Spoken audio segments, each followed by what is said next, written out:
بسم اللہ الرحمن الرحیم۔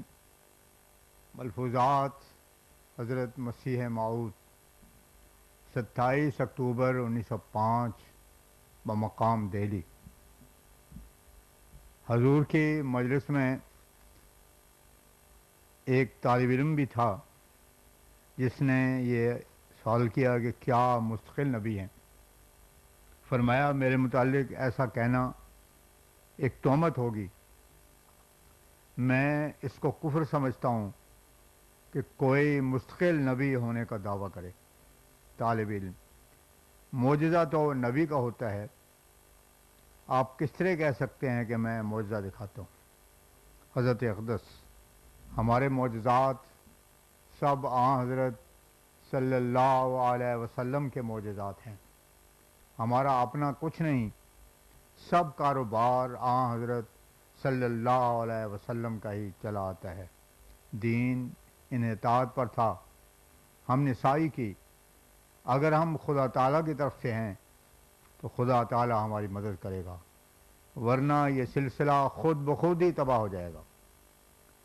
فرمایا ہمارے دو کام ہیں، اول یہ کہ اعتقاد میں نصوص کے برخلاف جو غلطیاں پڑ گئی ہیں وہ نکالی جائیں، دوم یہ کہ لوگوں کی عملی حالتیں درست کی جائیں اور صحابہ کے مطابق ان کو تقوی اور طہارت حاصل ہو جائے۔ طالب علم: کیا پہلے بھی کسی نے دعویٰ کیا تھا کہ میں اسلام میں نبی ہوں؟ حضرت اقدس: پہلے کس طرح کوئی دعویٰ کر سکتا؟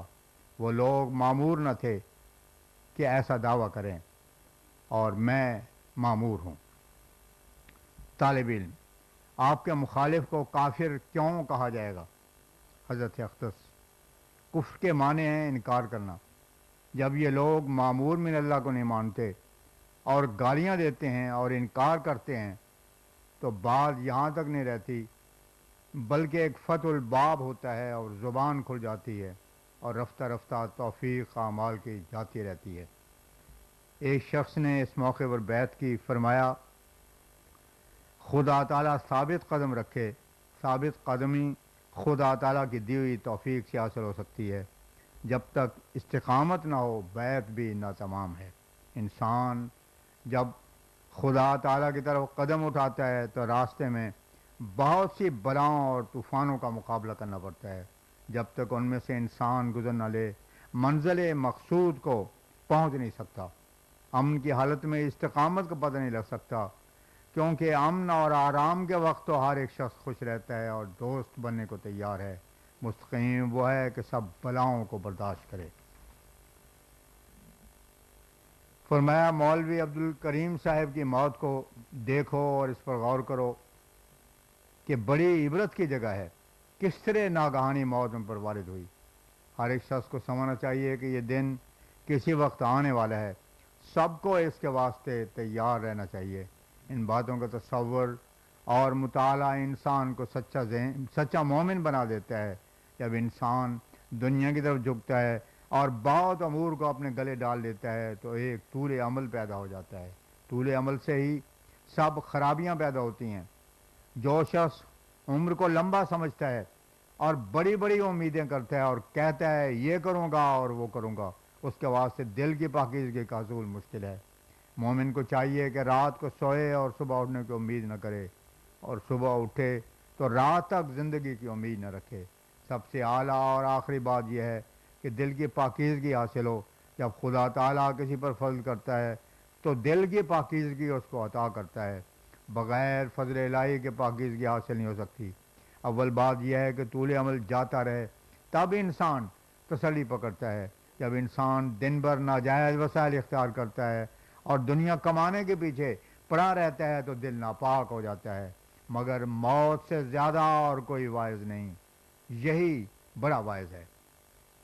اٹاوا کے دوست سید صادق حسین صاحب اور دیگر دوست اس جگہ کے مخاطب تھے۔ حضرت اقدس نے فرمایا اگر ایک آدمی بھی متقی اور صالح کسی مقام پر ہو جو اشاعت حق کے لیے پورا جوش رکھتا ہو تو خدا تعالیٰ اس میں قوت جاذبہ پیدا کر دیتا ہے اور وہ ایک جماعت بنا ہی لیتا ہے، کیونکہ مومن کبھی اکیلا نہیں رہ سکتا۔ یہ نہیں کہ صرف معجزات کے ذریعے سے لوگوں پر حجت پوری کی جاتی ہے، بلکہ مومن میں اللہ تعالیٰ نے ایک قوت جذب رکھی ہے۔ شہید لوگ اس کی طرف کھینچے جاتے ہیں اور غیر شہید لوگ بھی سلسلہ حقہ کی خدمت میں لگائے جاتے ہیں۔ ان کے سپرد یہ خدمت کی جاتی ہے کہ سلسلہ حقہ کی مخالفت میں شور و غوغا مچا کر اس کی تشہیر کریں اور اس کی تبلیغ کو دور تک پہنچا دیں۔ مومن میں قوت جاذبہ ضرور ہوتی ہے۔ جب میں براہین لکھتا تھا تو یہ اعلان ہوا تھا کہ ہر ایک دور کی راہ سے لوگ تیرے پاس آئیں گے۔ اس وقت ایک بھی آدمی میرے ساتھ نہ تھا، اور یہ کتاب وہ ہے جو ہر ایک فرقہ، عیسائی، ہندو، برہمو، آریہ اور سب مخالفین کے پاس ہے۔ مولوی محمد حسین نے اس پر بڑا ریویو لکھا تھا۔ کوئی نہیں کہہ سکتا کہ پیشگوئیاں ہم نے بنائی ہیں، یہ ایسے زمانے میں لکھی گئی تھیں کہ لوگ آیا جا کرتے تھے۔ ایسے وقت میں یہ علامات شائع ہوئے اور کئی ایک زبانوں میں، عربی، فارسی، اردو، انگریزی، عبرانی، سب زبانوں میں علامات ہوئے۔ یہ اس لیے ہوا کہ ہر ایک زبان گواہ رہے اور اس کتاب کی عظمت ہو۔ اور اس میں یہ بھی ایک راز ہے کہ ہر ایک زبان کے لوگ گواہ ہوں گے اور اس جماعت میں داخل ہوں گے۔ اگر دنیا میں یہ باتیں انسان اپنی طاقت سے بنا سکتا ہے تو اس کے نظیر کہاں ہے؟ اگر یہ ہو سکتا اور انسان کر سکتا تو تمام انبیاء کے پیشگوئیاں اور خوارق ایک شبے میں پڑ جاتے۔ مگر بات یہ ہے کہ ابتلاؤں کا آنا ضروری ہے۔ ہر نبی کے وقت میں ابتلا ہے اور اب بھی وہی سنت اللہ جاری ہے۔ مجدد صاحب نے بھی ایک مکتوب میں لکھا ہے کہ جب مسیح آئے گا تو علماء اس کا مقابلہ کریں گے اور اس کی تکذیب کریں گے۔ فرمایا صبر بڑا جوہر ہے، جو شخص صبر کرنے والا ہوتا ہے اور غصے سے بھر کر نہیں بولتا، اس کی تقریر اپنی نہیں ہوتی بلکہ خدا تعالیٰ سے تقریر کراتا ہے۔ جماعت کو چاہیے کہ صبر سے کام لے اور مخالفین کے سختی پر سختی نہ کرے اور گالیوں کے عوض میں گالی نہ دے۔ جو شخص ہمارا مکذب ہے اس پر لازم نہیں کہ وہ ادب کے ساتھ بولے۔ اس کے نمونے حضرت صلی اللہ علیہ وسلم کی زندگی میں بھی بہت پائے جاتے ہیں۔ صبر جیسی کوئی شے نہیں، مگر صبر کرنا بڑا مشکل ہے۔ اللہ تعالیٰ اس کی تائید کرتا ہے جو صبر سے کام لے۔ دہلی کی سرزمین سخت ہے، تام سب یکساں نہیں، کئی آدمی مخفی ہوں گے، جب وقت آئے گا تو وہ خود بخود سمجھ لیں گے۔ عرب بہت سخت ملک تھا، وہ بھی سیدھا ہو گیا، دہلی تو ایسی سخت نہیں۔ میں اس کو پسند نہیں کرتا کہ ہماری جماعت کے لوگ کسی پر حملہ کریں یا اخلاق کے برخلاف کوئی کام کریں۔ خدا تعالیٰ بردباری کا حکم دیتا ہے اور اسی کے مطابق کرنا چاہیے۔ خدا تعالیٰ کے الہامات کی تفہیم بھی یہی ہے کہ بردباری کریں۔ ہمارے پاس کوئی ایسا شربت نہیں کہ فوراً کسی کے ہاتھ پر ڈال دیں۔ ابھی تو بعض ماننے والے بھی ایسے ہیں کہ وہ پورا یقین نہیں کرتے بلکہ وساوس کی قے کرتے ہیں۔ تاہم کمزوروں پر رحم کرنا چاہیے اور ہر ایک کو یہ خیال کرنا چاہیے کہ میں جب نیا تھا تو میرا حال بھی ایسے ہی کمزوری کا تھا۔ شیطان ہر ایک کے ساتھ لگا ہوا ہے۔ رفتہ رفتہ سکینت کی نعمت حاصل ہوتی ہے، کیونکہ گزشتہ معاصی کا زہر نیز زنی کرتا رہتا ہے۔ کوئی سیل امر نہیں کہ ایک دفعہ یہ سارا زہر نکل جائے۔ رفتہ رفتہ خدا کی رحمت دستگیر ہوتی ہے۔ بیمار تندرست ہوتا ہے تو نقاہت باقی رہتی ہے، اور نقاہت کے لوازم میں سے ہے کہ انسان کسی وقت گر جائے، بلکہ بعض و مرض عود کر آتی ہے۔ مومن بری ہوتا ہے مگر اس نعمت کا حاصل ہونا مشکل ہے۔ اسی واسطے کہا گیا ہے کہ آمنا نہ کہو بلکہ اسلم نہ کہو۔ حضرت کی خدمت میں آج پھر سوال پیش ہوا کہ جب ہم لوگ نماز پڑھتے ہیں، روزہ رکھتے ہیں اور شریعت کے دیگر امور کی پیروی کرتے ہیں تو صرف آپ کو نہ ماننے کے سبب کیا حرج ہو سکتا ہے؟ حضرت نے فرمایا میں نے اس بات کے جواب کئی دفعہ دیا ہے۔ ہم قال اللہ اور قال رسول کو مانتے ہیں، پھر خدا تعالیٰ کی وحی کو مانتے ہیں۔ میرا آنا اللہ اور رسول کے وعدے کے مطابق ہے۔ جو شخص خدا اور رسول کی ایک بات مانتا ہے اور دوسرے نہیں مانتا، وہ کس طرح کہہ سکتا ہے کہ میں خدا پر ایمان لاتا ہوں؟ یہ تو وہ بات ہے جو قرآن شریف میں تذکرہ ہے کہ وہ لوگ بعض پر ایمان لاتے ہیں اور بعض پر ایمان نہیں لاتے، ورنہ دراصل ایمان نہیں۔ ایک خدا اور اس کے رسول کا موعود اپنے وقت پر آیا، صدی کے سر پر آیا، نشانات لایا، عین ضرورت کے وقت آیا، اپنے دعویٰ کے دلائل صحیح اور قوی رکھتا ہے۔ ایسے شخص کا انکار کیا ایک مومن کا کام ہے؟ یہودی موحد کہلاتے تھے، اب تک ان کا دعویٰ ہے کہ ہم توحید پر قائم ہیں، نماز پڑھتے، روزہ رکھتے، مگر حضرت صلی اللہ علیہ وسلم کو نہ مانتے، اسی سبب کافر ہو گئے۔ اللہ تعالیٰ کے ایک حکم فرمودہ رسول کے ایک بات کا بھی جو شخص انکار کرتا ہے اور اس کا مخالف ضد کرتا ہے وہ کافر ہو جاتا ہے۔ اور یہ بھی ان لوگوں کی غلطی ہے جو کہتے ہیں کہ ہم نماز روزہ ادا کرتے ہیں اور تمام اعمال حسنہ بجا لاتے ہیں، ہمیں کیا ضرورت ہے؟ یہ نہیں جانتے کہ اعمال حسنہ کی توفیق بھی اللہ تعالیٰ کی طرف سے ہی ملتی ہے۔ ہر قسم کے شرک انفسی آفاقی کا نکالنا، خلوص لذت اور احسان کے ساتھ عبادت بجا لانا، یہ کوئی اختیاری بات نہیں ہے۔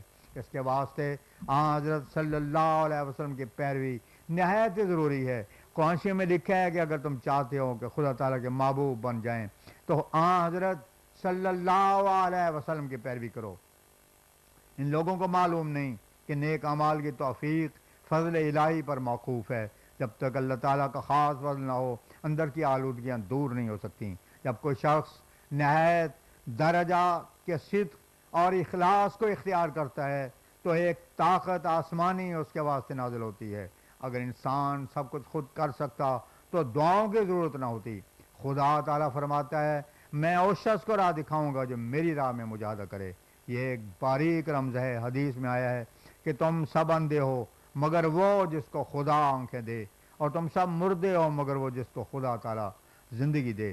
دیکھو یہودیوں کے متعلق خدا تعالیٰ نے فرمایا ہے کہ وہ مثل گدھوں کے ہیں جن پر کتابیں لدی ہوئی ہیں۔